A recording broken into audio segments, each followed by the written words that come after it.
पढ़ाई लिखाई करने के साथ साथ सिलाई की एक छोटी सी दुकान भी चलाया करती थी। हेतल स्कूल खत्म होने के बाद सीधा दुकान पर जाकर सिलाई करने बैठ जाती थी। वहीं दूसरी तरफ उसकी सौतेली बहन मोना स्कूल की छुट्टी होने के बाद अपनी सहेलियों के साथ मज़े से खेला करती थी।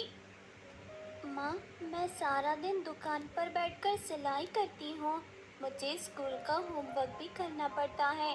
कम से कम हफ्ते में आप मुझे एक दिन की छुट्टी दिया करिए। बेकार की बातें मत कर। पढ़ाई लिखाई करके तू कौन सा तीर मारने वाली है। चुपचाप दुकान पर बैठकर सिलाई किया कर। तेरे लिए यही अच्छा है। अगर तूने ज्यादा होशियारी दिखाई तो मैं मार मार के तेरा भरता बना दूंगी, समझ गई ना। इस तरह सौतेली माँ हमेशा डरा धमका कर हेतल से काम करवाया करती थी। फिर एक दिन हेतल शहर के बाजार से सिलाई का सामान खरीदकर दुकान की ओर लौट रही थी।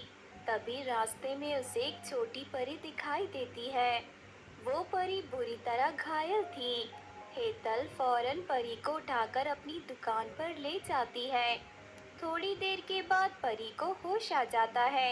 हेतल उसे पेट भर खाना खिलाती है। तुम तो परी देश की परी हो, आखिर तुम पृथ्वी पर कैसे आ गई और तुम्हारी इतनी बुरी हालत कैसे हुई?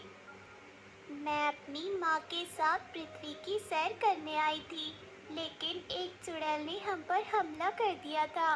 मेरी माँ चुड़ैल से लड़ाई करने में व्यस्त थी। तभी अचानक मैं जादुई कालीन से नीचे गिर गई। मैंने अपनी जादुई घड़ी से अपनी माँ को सिग्नल भी भेज दिया है। वो आज नहीं तो कल मुझे ढूंढते हुए यहाँ तक आ जाएंगी। तभी अचानक वहाँ हेतल की सौतेली माँ आ जाती है। ये छोटी परी कौन है? इसके शरीर पर तो बहुत सारी चोटों के निशान हैं। इसके फटे हुए कपड़े देखकर लगता है कि परी देश की भिखारी है। तूने इसे दुकान पर क्यों बैठा रखा है? निकाल इसे यहाँ से। माँ, ये बेचारी मुसीबत में है, इसीलिए मैं इसे दुकान पर लेकर आई हूँ।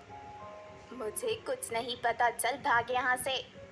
नहीं नहीं माँ, अगर हम इस बेचारी को यहाँ से भगा देंगे तो ये कहाँ जाएगी? ये अपनी माँ से बिछड़ चुकी है। मुझे इन बातों से कोई मतलब नहीं है। तू इसी वक्त यहाँ से भगा, वरना मैं तुझे हमेशा के लिए भगा दूंगी। ये सुनकर छोटी परी दुखी होकर रोने लगती है। ठीक है माँ, तुम हमेशा मुझ पर अत्याचार करती हो, लेकिन अब मैं तुम्हारे अत्याचार सहन नहीं करूँगी।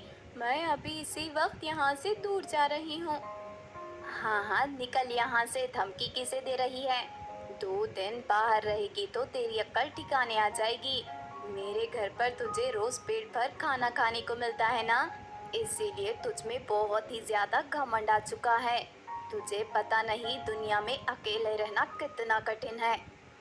चाहे कुछ भी हो जाए, मैं तुम्हारे पास लौटकर नहीं आऊंगी। मैं किसी भी तरह अपना गुजारा कर लूंगी। उसके बाद हेतल छोटी परी को लेकर वहां से चली जाती है। मुझे माफ कर दो दीदी, मेरी वजह से तुम्हें बहुत तकलीफ उठानी पड़ रही है। कोई बात नहीं, मेरी सौतीली माँ बहुत ही ज्यादा बुरी है। वो हमेशा मुझे परेशान किया करती थी।